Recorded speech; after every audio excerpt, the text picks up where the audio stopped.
National Park Service arrow. Roosevelt Vanderbilt National Historic Site logo. Image of the old home, FDR in Saratoga. Open field looking at a building titled Creating a National Park.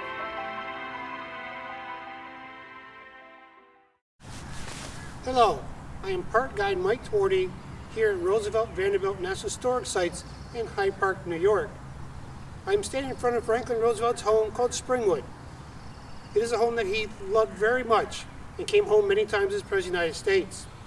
He so loved this home that he gave it to the American people. It would be managed by the National Park Service.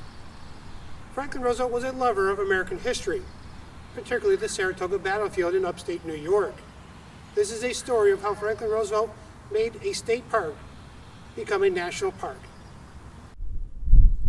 Hello, I'm standing here on the grounds of Saratoga National Historical Park, considered by many historians as the turning point of the American Revolutionary War. The process of this becoming a park was long and tedious. With the urging and support of Franklin Roosevelt, this tract of land became a national park.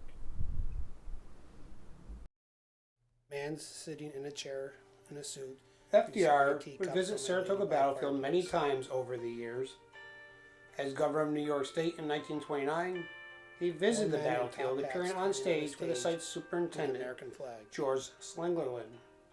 FDR spoke clearly of his belief that the federal government should make this battlefield a national shrine. As President of the United States, FDR would visit the battlefield on October 7, 1940.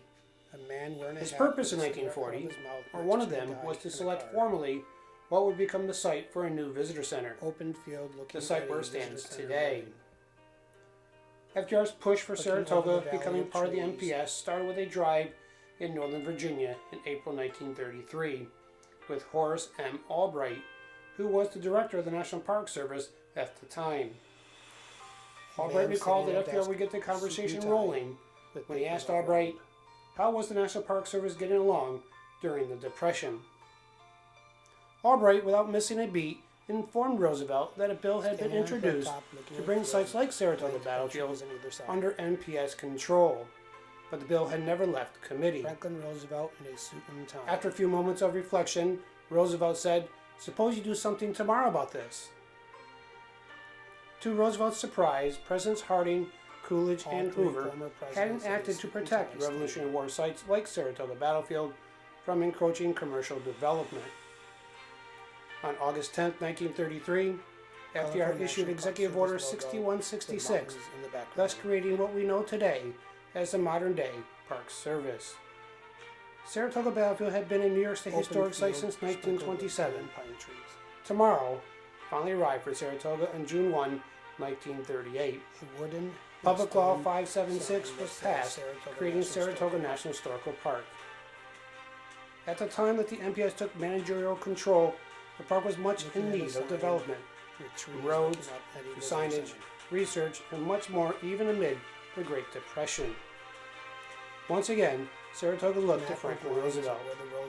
His answer to the park's problems would be to send the Civilian Conservation Corps. In 1933, FDR signed the Emergency Conservation Work Act. This created the CCC. In 1939, FDR established a CCC camp at Stillwater, New York, specifically to work at the battlefield.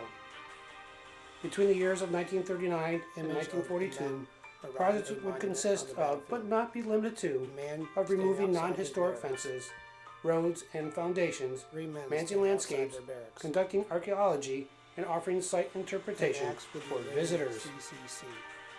With the United States entrance into World War II, any CCC participation at Saratoga National Historical Park ended by 1942, as the young men went to war.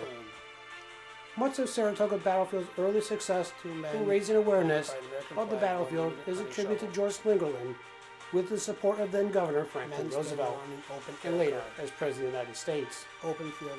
It was their visions, along with others, that allowed the battlefield to become part of the NPS, so future generations could visit these hallowed grounds.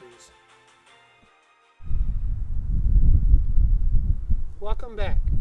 To learn more more about how the battlefield became an NPS park, FDR and the CCC's role in the evolution of this park, head to the Roosevelt Vanderbilt National Historic Site Facebook page for more information. Thank you, and have a wonderful day. Image of open field. Image of open field looking at the cannons. Visitor center with a cannon in front of it. Roosevelt Vanderbilt National Historic Site logo. National Park Service logo.